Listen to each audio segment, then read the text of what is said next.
Hi there, my name is Pamela and I breed British Shorthair cats in Perth, Western Australia. I've been breeding and exhibiting my cats since 2004 and I'm even a cat show judge. I'm passionate about the cat fancy and I want to share my knowledge and experiences with you so that you can enjoy your hobby as much as I do. That's what the Cat Breeding for Beginners podcast is all about.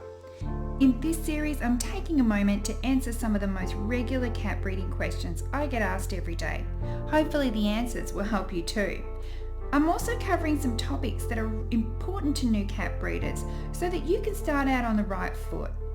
Some of the episodes are scripted and some of them are off the cuff. The audio is both good and bad, but the main thing is the information, and I'm sharing it in whatever way I can with you in mind. If you've been breeding cats and kittens for a little while, over time you will start to get information about other breeders and you'll get it in a really unique way. The way it's going to come to you is from the people that come to adopt kittens from you or the people that inquire about kittens from you. One of the things that happens is that people that have had a bad experience with another breeder or a good experience with another breeder, if they've had a cat before from a breeder, they will tell you about it. It's part of their story, so they want to tell it to you. And that's how we find out a lot of stuff. People who are keeping secrets, thinking that they're, keeping their breeding stuff secret, you're not, because you're people that have had kittens and cats from you are telling everybody, basically.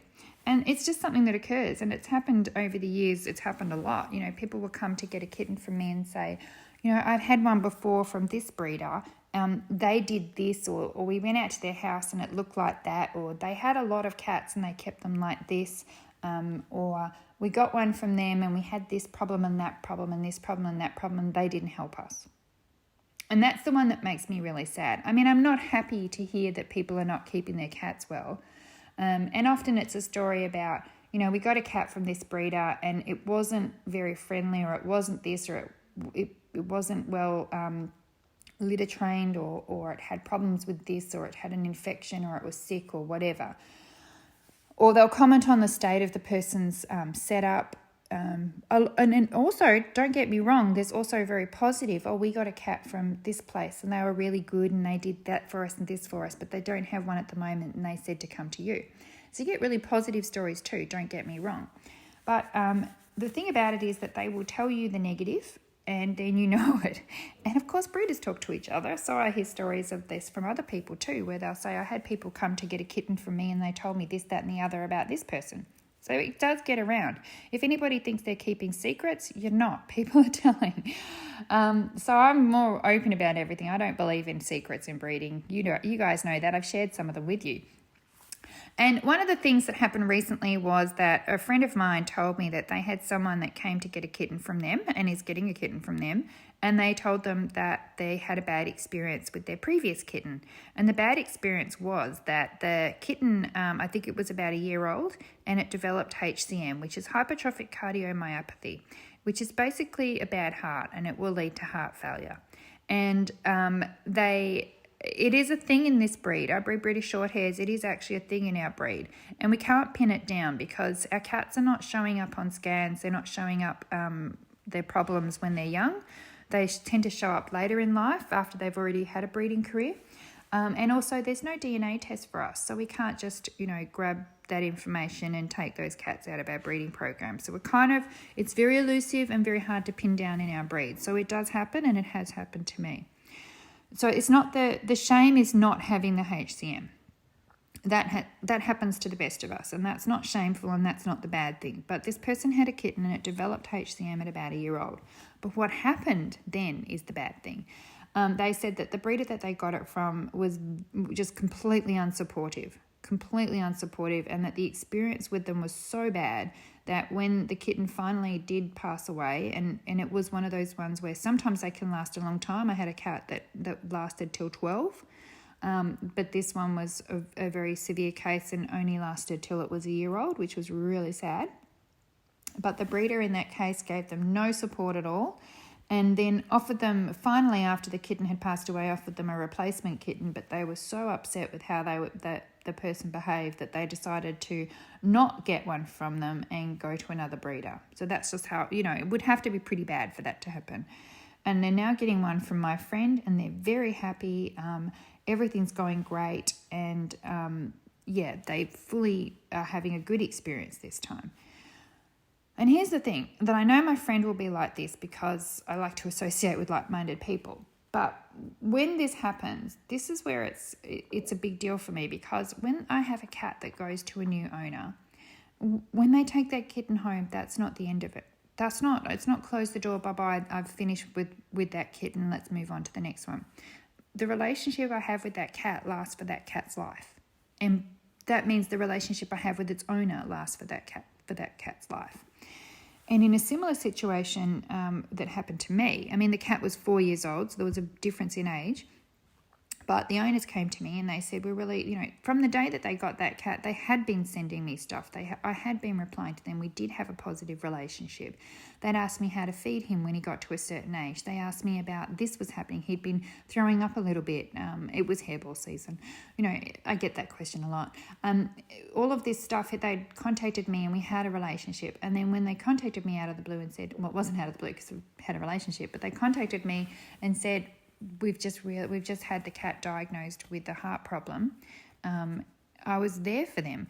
I supported them through the tests. I supported them through the diagnosis. I supported them through the whole thing. I got regular updates on how he was doing. We knew that he would probably not have a lot of time. He was already needing to be medicated. So it was just a waiting game to see what would happen, but they gave him lots of loving care while he was sick. And then eventually it got too bad and he had to be euthanized, which was very sad. So the first person they told was me. And, I was devastated. I was sharing tears with them. It was really, really upsetting, but I was there for them. Now, the first thing I said to them, though, was that I'm really sorry. This is not the right time for you to hear this, but I need to tell you it's the right time for me to tell you. But when you are ready, and I don't mind when that is, when you are ready, I will have another kitten for you just for the cost of its vet work. So desexing, vaccination, that kind of thing. So, and we don't have to talk about it, but I'm just telling you because I need you to know. And we didn't talk about it. They just said thank you. I didn't want to upset them. I didn't want to be suggesting that kitten, that the cat that they had was not, he's gone, so now you can get another one. I wanted to be really respectful of the fact that he was very important to them. And about a year later, they came to me and they said, we're ready now. Is it still okay if we get that kitten? And I was like, of course it is. I said that when you were ready, and if you're ready, that's wonderful. So let's choose one for you. And they did, and they still have him. And then they came back a little bit later and they adopted an adult from me as well. So these people were happy. They were really happy with the relationship that they had with me as the breeder of their cats, because they came back for another one. They didn't just get the replacement one, they got another one as well. And throughout this whole time, they never asked me for any money. It was never about money. I think people get scared when people come to them and say my cat has a problem because they think, oh God, they're going to sue me, I'm going to lose my house. It's never like that. I've been breeding a long time and I've bred a lot of kittens and I've had a lot of owners out there. And no one in that whole time, not one single person has come to me and said they want money from me for something that's happened with the cat. Not one. Never. And I've had people have, orthopedic surgery. We've lost a couple. We've lost one recently to FIP.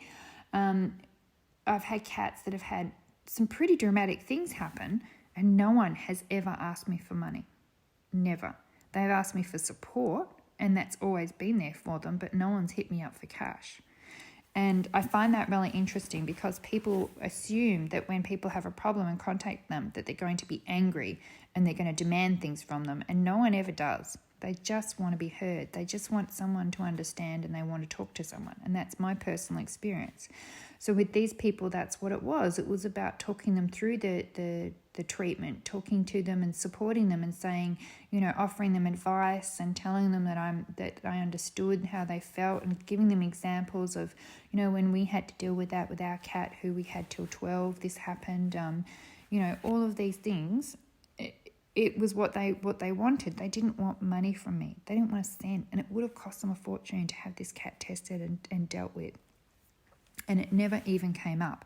So don't be afraid to be there for your owners, because they're not going to hit you up for that. If you're a good person and you have a good relationship with them, they're not going to hit you up for cash. If you're the kind of person that's, right, the kitten's sold, I want to have nothing more to do with you, then when there's a problem, maybe it'll be a different story. But if you're the kind of person that says that you want to know about them, send me updates, how's the kitten doing kind of person, then that's going to be a different story. And I'll give you another example of how I feel that this relationship extends for the cat's life. I have a cat that I bred 12 years ago, and he is currently being treated for FIP, which is crazy because when his owner did tell me about it, I didn't really want to believe the diagnosis, because it's so rare to have a cat that age develop into wet FIP that I was worried that everybody was going to treat him, was pushing the treatment towards FIP, and if it was something else that they might miss some underlying thing that would be a problem that would need to be treated. But it actually came out after all the tests were done. He just had FIP, which is crazy in a cat that age. Anyway, the thing about this cat is that I've supported the owner through some medical issues with this cat in the past, and I've always been there for him. And he has 3 cats from me, and he will often message me and ask me questions about the cats, or he'll send me photos of them, and I'm always there to reply to him and say, you know, you could try this, you could try that, or oh my God, they're looking good, oh, you kept them so well. Those type of answers. And I'm always just there for him and the cats. So when this happened, of course, the first person he contacted was me. And we spent, I spoke to him on the phone 3 times that day. He's been messaging me information. I've been telling him how to get the cat to eat. So I might not be able to help with the actual vet type stuff, but I can help with the stuff about owning a cat. Like, the cat's not eating, what can I do to tempt him to eat? The cat's doing this or doing that, I can help with those kinds of things, and I absolutely do help with those kinds of things. So when there's a question like that, I'm there to answer it. But I'm also just there to be supportive and say you're doing the right thing or you're not. We had a big talk about this cat and whether or not it would be worth putting him through the treatment. How invasive was it going to be? He's 12 years old. Do you want him to go through all of that? We had a very deep conversation about it, and I think that you're not going to have that conversation with other people. You need a cat person to have that conversation with.